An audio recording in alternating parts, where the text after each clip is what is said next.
আসসালামু আলাইকুম। আজকে নতুন একটা ভিডিও শুরু করব ভাবতেছি। এটা হচ্ছে আমাদের আউটডোরে যে ভিসিবি আছে সেই ভিসিবি। তো এর ভিতরে একটা ডিভাইস আছে, সেই ডিভাইসটা আসলে দেখাবো। সবগুলা ভিসিবির ভিতরেই সেই ডিভাইসটা থাকে। তো দেখি আমরা আজকে আসলে দেখাইতে পারি কিনা আপনাদের।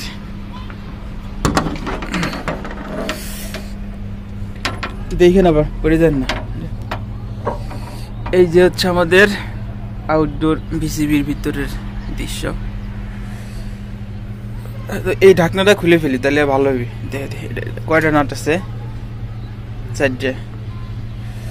তো যেটা দেখাবো সেটা হচ্ছে যে স্পেস হিটার। তো স্পেস হিটারটা হচ্ছে এই যে, এটা হচ্ছে যে স্পেস হিটার। তো এই স্পেস হিটারটা আসলে কেন ব্যবহার করা হয় এবং এটা আসলে কি সেটা দেখাবো আপনাদেরকে। তো আমি এই ঢাকনাটা খুলে দেখাই তাহলে ভালো হবে মনে হয়। আর এর ভিতরের যে মেকানিজম গুলো আছে সেগুলো হয়তো আপনাদেরকে দেখাইতে পারবো।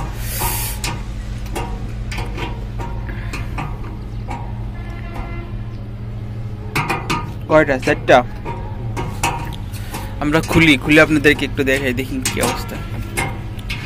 তো এটা হচ্ছে বিসিবির হচ্ছে, আমরা কাভারটা খোলার পরে আসলে এরকম একটা দৃশ্য আসতেছে। এটা হচ্ছে দেখুন লিভার, এখানে আসলে গিয়ার টিয়ার আছে। তো যাই হোক, আমরা যেটা দেখাবো সেটা হচ্ছে যে এই যে স্পেস হিটার। প্রত্যেকটা ভিসিবি প্যানেল বোর্ড গুলাতেই এই স্পেস হিটার গুলো ব্যবহার করা হয়। তো শুধু যে ভিসিবি প্যানেল বোর্ড গুলাতেই এই স্পেস হিটার ব্যবহার করা হয় এরকম না, বড় বড় যেগুলো আসলে মোটর থাকে, তারপর জেনারেটর থাকে, সেগুলোতেও আসলে এই স্পেস হিটার গুলো ব্যবহার করা হয়। দেখি আমরা এখানে কি লেখা আছে। এই যে দেখুন 70 ওয়াট, ঠিক আছে, 70 ওয়াট 230 ভোল্ট, এটা হচ্ছে স্পেস হিটার। তো এই স্পেস হিটারের কাজটা কি সেটা একটু জানা দরকার আমাদের।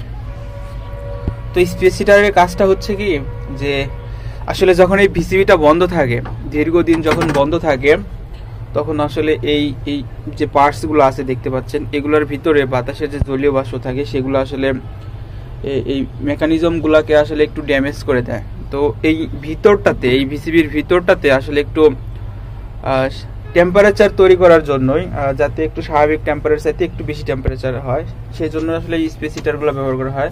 শীতের দিন সাধারণত বিশেষ করে আসলে বেশি সমস্যাটা হয়। এখানে একটু হালকা একটু গরম রাখার জন্য এই স্পেস হিটারগুলো ব্যবহার করা হয়েছে। যে প্রত্যেকটা ভিসিবি প্যানেল বোর্ডগুলোতেই এরকম দেখতে পাবেন স্পেস হিটার ব্যবহার করা হয়। তো এখন প্রশ্ন হচ্ছে যে ভাই, তাহলে এই স্পেস হিটারটা কখন চালু করা হয়? স্পেস হিটারটা চালু করা হয় হচ্ছে যখন ভিসিবিটা বন্ধ হয়ে যায়। যখন ভিসিবি বন্ধ হয়ে যায় অটোমেটিকই আসলে সেই কানেকশনগুলো করা আছে। তো এই ভিসিবিটা যখন বন্ধ হয়ে যায় তখনই সাধারণত এই স্পেস হিটারগুলো অটোমেটিকই চালু হয়ে যায়। দীর্ঘদিন বন্ধ থাকার পরে, দীর্ঘদিন বন্ধ থাকার ফলে আসলে এর ভিতরে যে মেকানিজমগুলো আছে, যে দেখুন এই যে কয়েলগুলো আছে, ঠিক আছে, এখানে মোটর আছে। তো দীর্ঘদিন যখন বন্ধ থাকে তখন এই কয়েলগুলো আসলে ড্যামেজ হয়ে যায়। তারপরে যে গিয়ারগুলো আছে এগুলো আসলে ড্যামেজ হয়ে যায় বাতাসের জলীয় বাষ্পর ইফেক্টের ফলে। তো সেই বাতাসের জলীয় যে বাষ্পগুলো থাকে সেইগুলোকে আসলে রিমুভ করে, ধ্বংস করে দেয় এই স্পেস হিটার। এখানে একটা টেম্পারেচার তৈরি করে, স্বাভাবিক একটা টেম্পারেচার তৈরি করে। তো হিটারের কাজই হচ্ছে এইটা। তো এটা একটু খুলে গেছে মনে হইতেছে না আমাদের।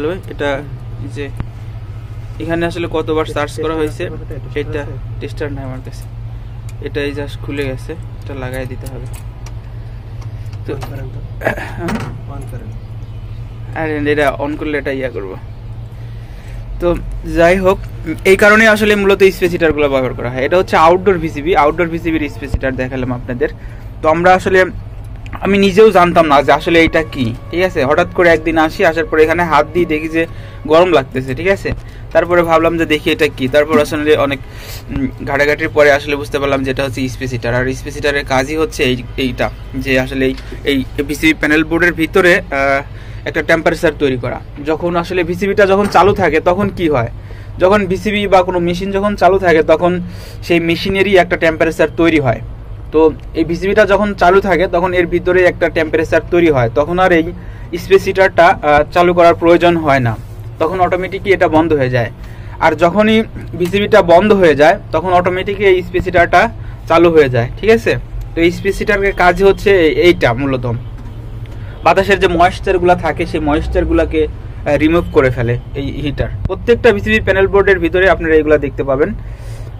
আবার জেনারেটরের যে ওয়েন্ডিংগুলো থাকে, অনেক সময় জেনারেটরের ওয়েন্ডিংগুলোতেও আসলে এইগুলো ব্যবহার করা হয়। যখন জেনারেটর অনেক দিন বন্ধ থাকে তখন যে জেনারেটরের ওয়েন্ডিংগুলো থাকে সেগুলোকে যাতে বাতাসের জলীয় বাষ্প কোনো ইফেক্ট ফেলতে না পারে সেজন্য আসলে এই স্পেস হিটারগুলো ব্যবহার করা হয়। তো যাই হোক, এটা হচ্ছে এই যে আমি একটু যেহেতু খুলেই ফেলছি উপরে ঢাকনাটা, তো আপনাদেরকে আর একটু দেখাই। তো এইখানে আসলে অনেকগুলা জিনিস থাকে, এই যে দেখুন এই যে কি কি আছে, অ্যাডিশনাল ট্রিপ কয়েল দেখছেন, এটা হচ্ছে অ্যাডিশনাল ট্রিপ কয়েল। এটা হচ্ছে যে মোটর, গিয়ার মোটর, চার্জিং মোটরের কানেকশন। এটা এই যে এখানে যে চার্জিং মোটর দিছে, এই যে চার্জিং মোটর এখানে। আর এই পাশে আরো আছে, এই যে এখানে একটা আছে, এটা কি আমি বুঝতে পারতেছি না। তো এই পাশে যার একটা আছে দেখেন, ট্রিপিং কয়েল। তারপরে এটা কি, এটা হচ্ছে যে ক্লোজিং কয়েল, ঠিক আছে, যে দেখুন ক্লোজিং কয়েল। তো এই হচ্ছে মোটামুটি এই আউটডোর ভিসিবির হচ্ছে বিস্তারিত দেখাইলাম আপনাদেরকে। আর যেটা দেখানোর উদ্দেশ্যই ছিল সেটা হচ্ছে যে স্পেস হিটার, যেটা হচ্ছে 70 ওয়াটের। আর আমাদের যে ইনডোর যে ভিসিবি প্যানেল আছে সেখানে আছে হচ্ছে 100 ওয়াটের, এটা হচ্ছে 70 ওয়াটের। আর ইনডোর যে ভিসিবি প্যানেল আছে সেটা হচ্ছে 100 ওয়াটের। তো যাই হোক, আজকে এতটুকুই। কি খুলে যায়?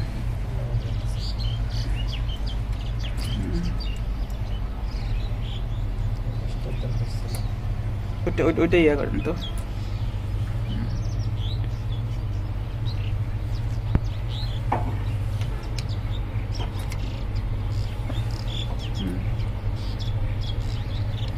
লাগছে, ধরেন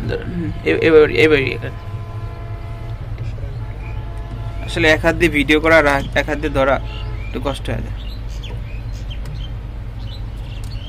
ইয়া হয়নি। এই বানেন